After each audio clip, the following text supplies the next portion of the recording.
उद्धव ठाकरे गटाचे वकील असीम सरोदे यांनी एकनाथ शिंदे यांच्याबरोबर गेलेले 12 आमदार उद्धव ठाकरे यांच्याकडे परतणार आहेत असे म्हटले आहे। आता लोकसभा निवडणूक जवळ आली आहे। निवडणुकीचे टप्पे आणि तारखा सगळ्याच आज जाहीर होणार आहे। अशातच ठाकरे गटाचे वकील असीम सरोदे यांनी अगदी ठाम वक्तव्य केले आहे की शिंदे गटातील 12 आमदार लवकरच उद्धव ठाकरे यांच्याकडे परतणार आहेत। तेच नव्हे तर त्यांनी या संभाव्य 12 आमदारांच्या नावांची यादीच वाचून दाखवली आहे। हे सगळेजण लवकरच ठाकरे यांच्याकडे परतणार असल्याचा दावा त्यांनी केला आहे।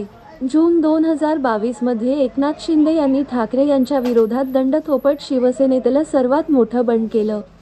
त्यानंतर महाविकास आघाडी सरकार कोसळलं। 30 जून 2023 रोजी एकनाथ शिंदे यांनी महाराष्ट्राचे मुख्यमंत्री म्हणून शपथ घेतली।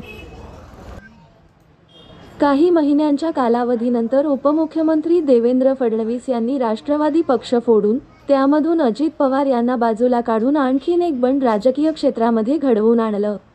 अजित पवार सुद्धा शरद पवार यांच्या विरोधात बंड करून एकूण 40 आमदार घेऊन शिंदे आणि फडणवीस यांच्या मंत्रिमंडळात सामील झाले।